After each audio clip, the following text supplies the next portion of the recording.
Hello everyone, welcome back to Cluster-B-Milkshake. I'm your host, along with support puppet, Mr. Chicken. Yes!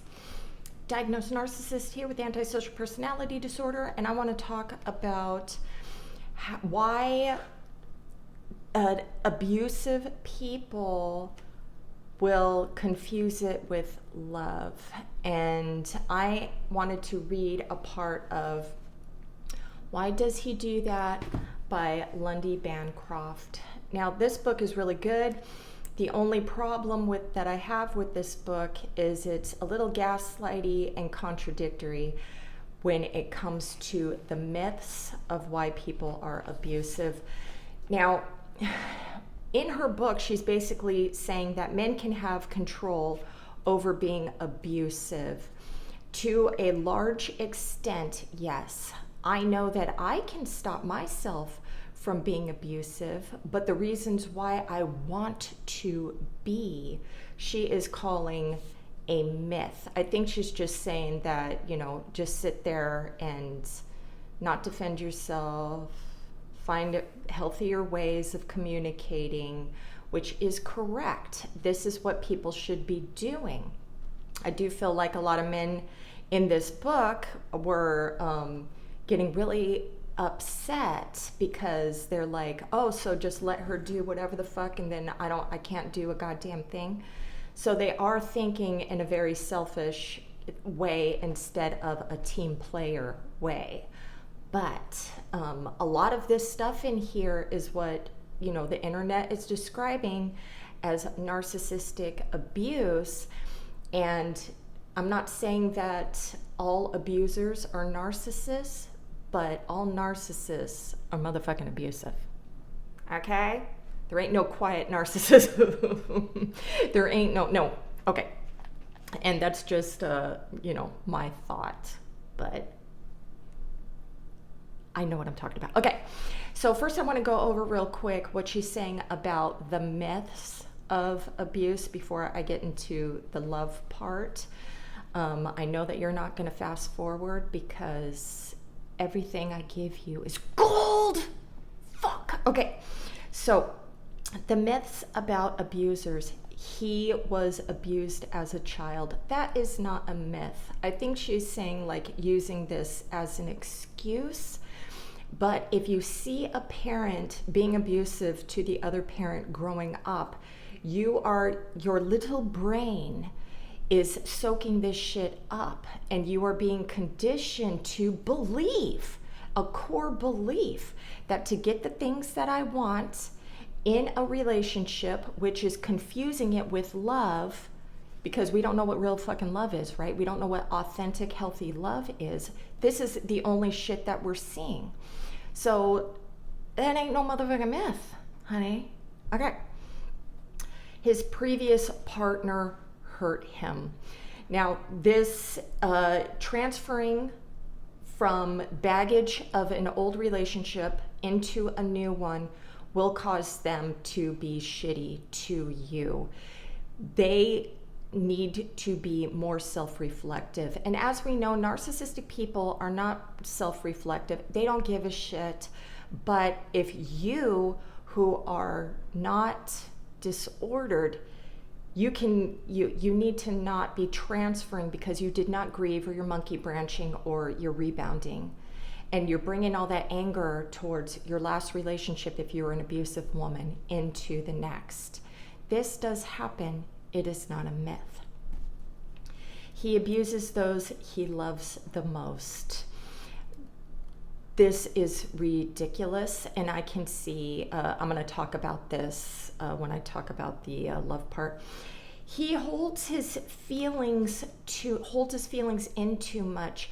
As we know, and narcissistic people and men in general, yes, a woman wants to talk about their shit, and a man is conditioned to not talk about anything. They do not feel safe. They feel like these things will be used against them.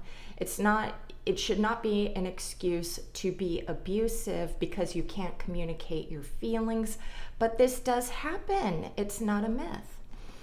He has an aggressive personality. Now, if somebody is going around being shitty to everyone and being abusive to everyone and they don't even know how to mask up, that's not a myth.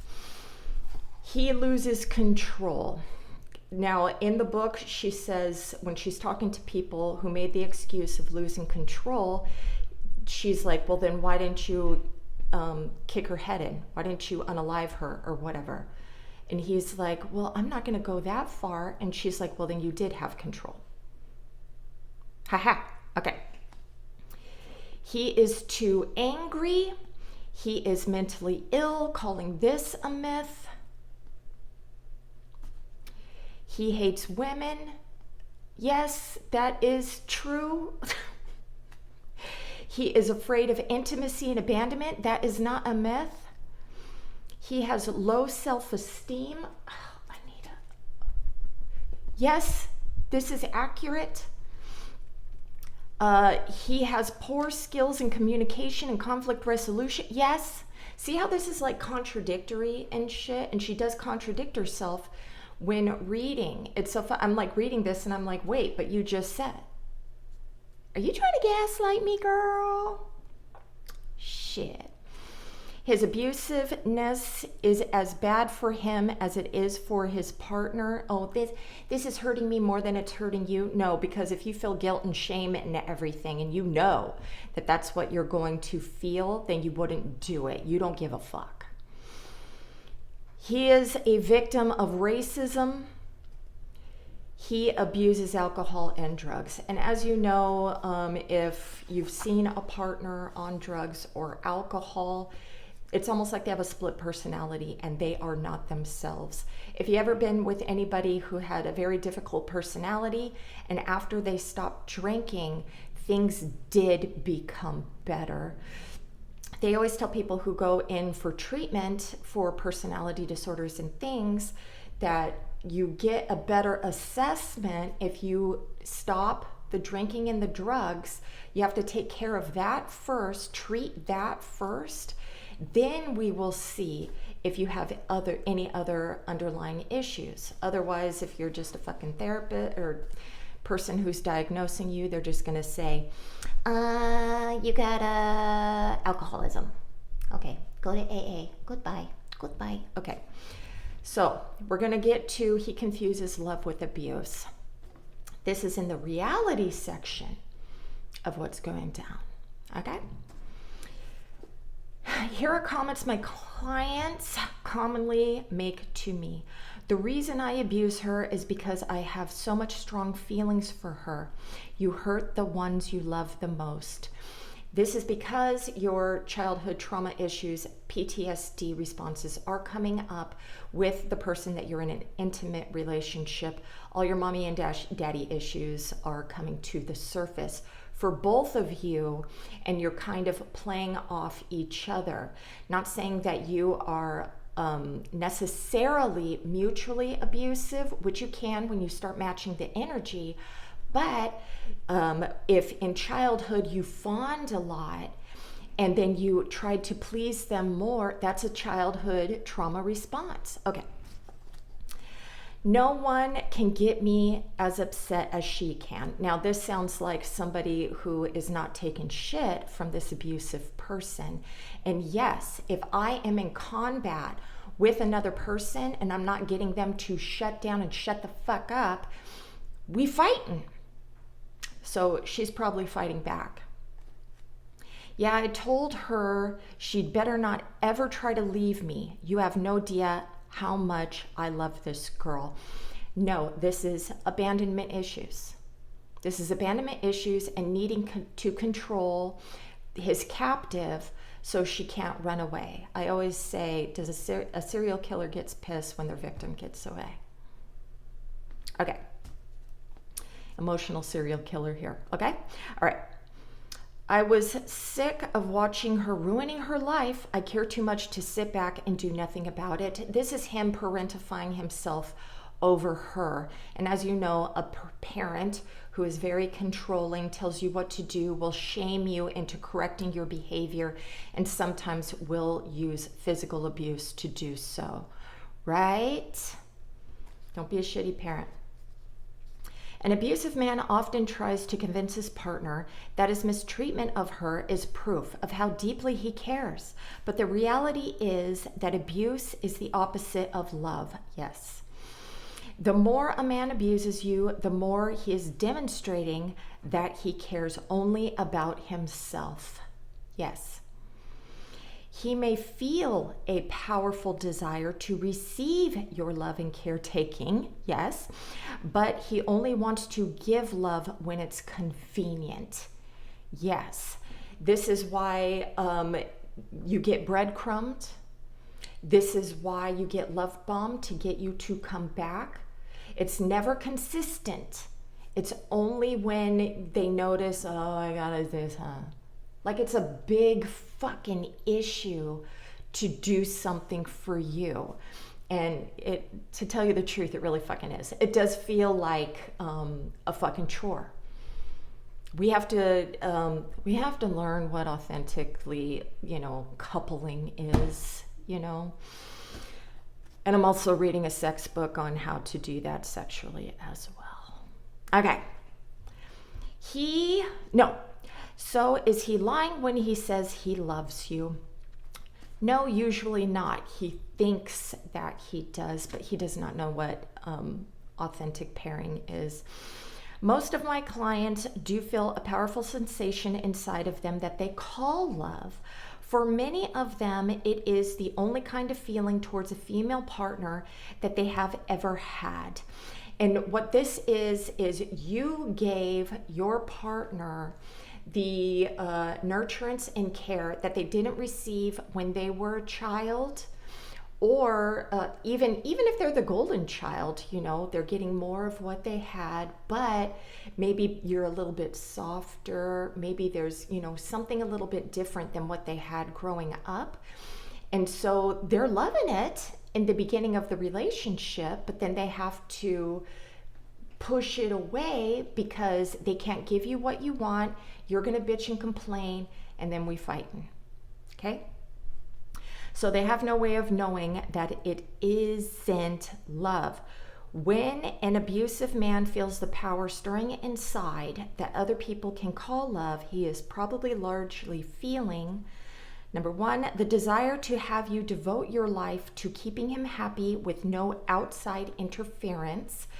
This is the isolating and control, and do not get this mixed up with not wanting a third party to come in and destroy the relationship, usually friends of the opposite sex.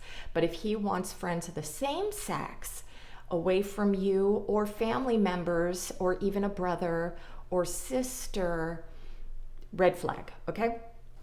The desire to have sexual access to you. The desire to impress others by having you be his partner. The desire to possess and control you. So the desire to impress others by having you as his partner, this will be usually in the beginning of the relationship, if you're this wonderful shiny prize and everything. As we know, narcissistic people will also date below, so this doesn't go for everyone, but dating below, you are easily controlled. You will think, oh, I'm special, having this beautiful blah, blah, blah, but they're going to use that against you, saying, well, I'm just going to fucking leave you if you don't do what I fucking say. They can even keep you a secret and not post you anywhere. Okay? All right. These desires are an important aspect of what romantic love means to him or her. He may well be capable of feeling genuine love for you, not a narcissist. But first, he will have to dramatically reorient his outlook in order to separate abuse and possessive desires from true caring and become able to really see you. A narcissistic person, unaware person, they're not going to be able to give you true caring. They're always possessive over their stuff, and they never see you. They see who they want to see. They see what you have to offer them. And now they, you think that the narcissistic person is going to be like, oh, well, I'm just going to love you for what? But I've already devalued you. You don't have anything of value that I want. Just a, wet, moist circle. Okay, all right. The confusion of love with abuse is what allows abusers who kill their partners to make an absurd claim that they were driven by the depths of their loving feelings. Take this as also, emotionally killing you. I love you so much. I wouldn't keep coming back. I wouldn't keep hoovering you if I didn't love you. There's a reason why, and you fall for this shit. You fall for, well, they wouldn't keep coming back around unless they loved me. No, you are being used for something. That is all, especially if they keep going back and forth. If they're laying hands on, that's not love. They're crying for themselves. I want you to put on your thinking cap. Okay? This is a little crooked. Whatever. All right. I'm sweating to death. All right. Let me see. Genuine love means respecting the humanity of the other person, wanting what is best for him and her, and supporting the other person's self-esteem and independence. This is a fucking joke for wanting a narcissistic person to do this for you. But if it's a person who is only abusive and not narcissistic, she's giving hope. Okay? So, but all of this shit is about coercion, control, manipulation, possessiveness, jealousy. I just don't see it. I just don't see how, unless somebody's drinking and drugging, how they cannot have this mental defect that's causing them to live in a fantasy and trying to mix their fantasy life in reality. This is why when you get pulled into the delusion, the crazy making, the manipulations, the blame shifting, the double standards, the blaming you for their abuse, blaming you for getting discarded, Anyway, so to me, if you read this book, why does he do that? Or why does she do that? Just reading this, I'm just like, it's mental. Okay. It's mental. So just whatever, I'll give an update in like live or something because I've been reading a lot of books lately. Okay. All right. So I hope that was helpful. Have a great day. Namaste.